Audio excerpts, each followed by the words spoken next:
آج میں وکیل کے کمرے میں جب پہنچا تو میں نے دیکھا میری بیوی سر جھکائے بیٹھی ہے، آنکھوں میں آنسو لیے بیٹھی ہے۔ اس کے باپ، بھائی، ماں باپ سب ہونے کے باوجود وہ بہت کمزور ہے۔ جب میں نے اس کی یہ حالت دیکھی تو میں سمجھ گیا اب یہ ہار چکی ہے، اور مجھے بڑا ہی مزہ آیا۔ اپنی انا کی تسکین ملی، اور اس کو ہرانے میں، اس کی شکست میں مجھے سکون مل رہا تھا۔ مجھے وکیل نے پوچھا، آپ اپنے فیصلے پر پختہ ہیں، پکے ہیں، طلاق دینا چاہتے ہیں؟ ابھی بھی سوچ لیں۔ میری ماں نے ایک کندھے پہ ہاتھ رکھا، دے دے دے دے۔ میرے باپ نے دوسرے کندھے پہ ہاتھ رکھا، دے بیٹا تیرے قابل نہیں ہے۔ میری بہنیں کھڑی تھی، میرے بھائی کھڑے تھے، سب نے مجھے کہا دے دے اس کو طلاق، ہم تیرے لیے نئی ڈھونڈ کے لائیں گے، اور میں نے اسے طلاق دے دی۔ یہ واقعہ ہے ایک ایسے خود غرض شخص کا جو اپنی بیوی، وفادار بیوی، سمجھدار بیوی، اس کے عیب چھپانے والی بیوی کو طلاق دے چکا ہے۔ غور سے سنیں اس کا حال کیا ہوا۔ یہ پہلی رات طلاق کے بعد اپنے کمرے میں آیا، بیڈ پہ سویا اور خوب گہرا سانس لے کر کہا، 3 سال میں نے اس عورت کے ساتھ ضائع کیے، سر درد تھا، اٹھنے میں، سونے میں، کھانے میں، پینے میں پابندیاں تھی، یہ تھا وہ تھا، آج میں آزاد ہو گیا۔ آہستہ آہستہ وقت گزرتا گیا، مجھے اپنے گھر والوں کے پاس گیا، وہ خوش تھے کہ میں نے اس کو طلاق دے دی۔ میری ماں نے شروع میں تو مجھے روٹیاں بنا بنا کر دیں، کھانے بنا بنا کر دیے۔ جو میرے بھائی تھے وہ اپنے اپنے کمروں میں چلے جاتے راتوں کو، میری بہنیں اپنے گھروں کی، میرے ماں باپ اپنے کمرے میں رات کو اکیلا رہتا۔ اب مجھے تھوڑی تھوڑی فکر ہونے لگی۔ ایک رات مجھے بہت سخت بخار ہوا، بہت شدید بخار ہوا۔ میں چاروں طرف دیکھ رہا تھا کہ میری وہ ماں کہاں گئی جو میری بیوی کے ہوتے ہوئے، بیوی ابھی اٹھنا چاہتی تھی، میری ماں روٹی پکا کے میرے سامنے لے آتی تھی صرف اس کو نیچا دکھانے کے لیے۔ میرا وہ باپ کہاں گیا جو میری ہاں میں ہاں ملاتا تھا؟ اب سب کو مجھ سے اختلاف ہونے لگا آہستہ آہستہ۔ میرے بھائی مجھ سے تنگ آنے لگے کہ ہماری بیویاں کیوں تمہاری روٹی پکائیں۔ میں بخار میں پڑا تھا، میں نے اپنے بھائی کو فون کیا، میرے بھائی نے مجھے پہچاننے سے انکار کر دیا کیونکہ میری آواز بہت سخت ہو گئی تھی اور میری آواز خراب ہو چکی تھی۔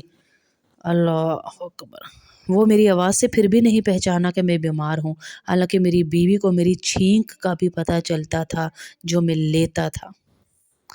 اب مجھے احساس ہونے لگا کہ شاید مجھ سے غلطی ہو گئی۔ کچھ عرصے بعد ہی مجھ پہ میرے رشتہ داروں کی حقیقت کھل گئی۔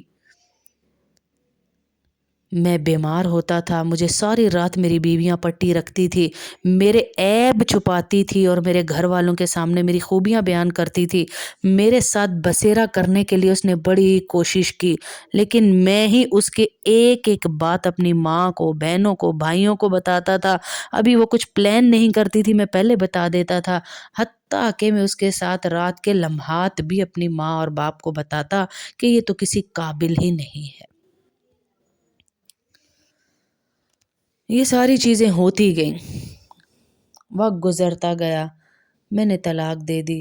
اب میں اکیلا بیٹھا سوچ رہا تھا یہ کہ میں کیا کروں گا۔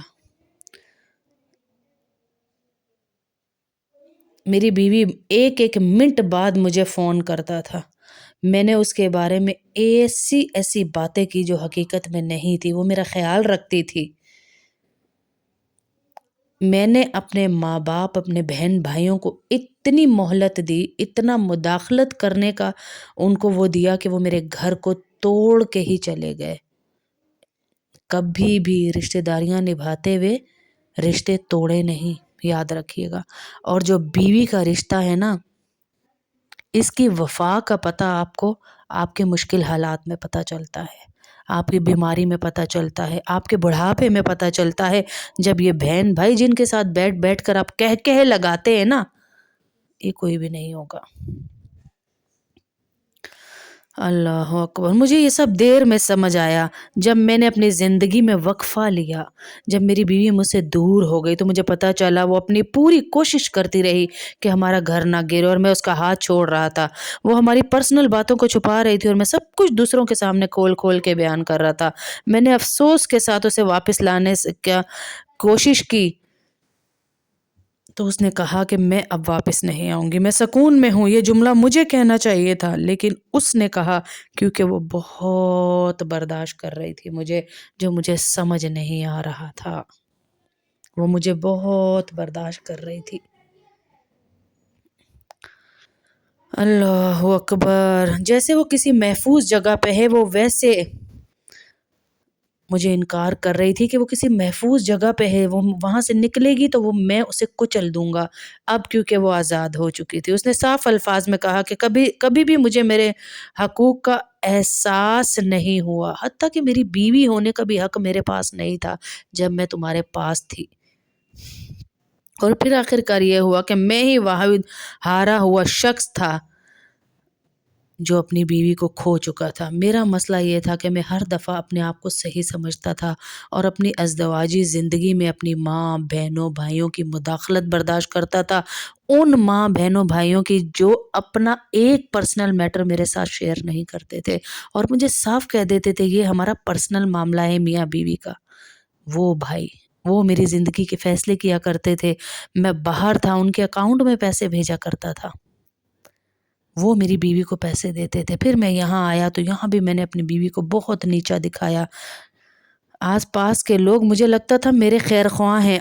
میں اپنے اب شادی شدہ لوگوں سے صرف اتنا کہوں گی کہ اللہ کا واسطہ اپنی ذاتی زندگی میں کسی کو داخل نہ ہونے دو۔ یہ لمبی سٹوری ہے، میں آپ کو صرف شارٹ میں بتا رہی ہوں کہ اکیلے رہ جائیں گے، اکیلے رہ جائیں گے۔